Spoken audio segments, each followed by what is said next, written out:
Hey friends, Pastor Bud here. Today we're going to begin our journey through the Better Covenant cards. It's a journey that I hope will help us to each understand who God is and how he has been interacting with humanity from the very beginning until the end. It's a tool. The Better Covenant cards are a tool produced by my friend Colin McIntyre, and they are available for you to purchase either a printed copy or a downloadable copy at bettercovenant.cards. It's a fantastic tool. We're going to begin today by looking at the first of three sets or subsets that make up the tool. So the Better Covenant cards are a tool of visual and biblical reference aids that will help us to understand how to approach the Bible more clearly. And it's broken into three subsets. The first subset is God's journey in covenants, biblical and ancient, from Adam through Jesus. And really, this is just, covenants are how God has interacted with humanity throughout the ages. And we're going to talk about those covenants. We're going to talk about the Word of God, what it is, how do we approach it, how does it reveal our relationship with God and his promises. And then we will move to the end of the age, another subset of cards. The end of the age is a period that marks the end of one covenant and the beginning of another. And that other covenant is a new and better covenant. We're going to dig into that, and it's going to be pretty exciting. Today we're going to start with the first two cards in the covenants subset of these cards. And the first one is the Bible. The Bible is a piece of epic literature. It is the most amazing story ever told. It is the most studied, best-selling, most influential literary work ever in the history of the world. It is amazing, life-changing, transformational, and confusing. It's probably one of the most misunderstood books ever. Why is it so misunderstood? Well, I think, first of all, while there is a structure to the Bible, it's not a chronological structure. So as we are reading through the Bible, it is easy for us to lose track of what has happened when. I know that many times I got lost in that mix. Now, real quick, the structure of the Bible is metered or is the same in the Old Testament and the New Testament.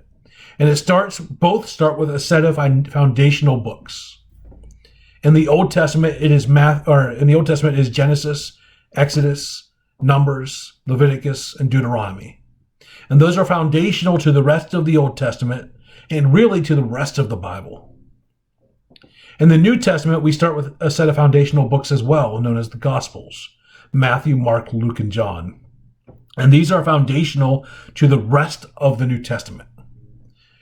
Both the Old Testament and the New Testament then move on to historical books.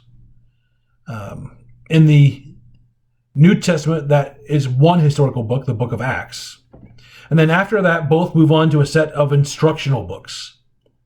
In the Old Testament, those instructional books come in the form of wisdom literature and poetic literature. We have Job, Psalms, Proverbs, Ecclesiastes, Song of Solomon. In the New Testament, we have the epistles, the instructional literature taking the form of the epistles. Those are the letter Romans through the letter Jude. And then both the Old Testament and the New Testament conclude with some books of prophecy. So as you can see, there is structure to the way the Bible is assembled or compiled today, but it is not compiled in a chronological order.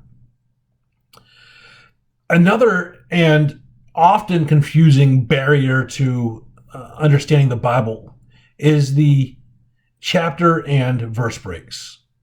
Now, these certainly play some positive roles. They make it easier to reference parts of the Bible. They make it easier to look up certain key areas. But they also create thought and idea breaks where the original authors would not have attended them, When the Bible was originally written, there were no chapter and verse breaks. Another, and perhaps the greatest barrier to understanding the Bible, is the question, what kind of literature is it anyhow? Is it encouraging? Is it frightening? Is it correctional? Is it informative? Is it allegorical? Is it just giving us rules to live by, almost like the basic instructions before leaving Earth? Or is it giving us a set of principles that should govern our lives?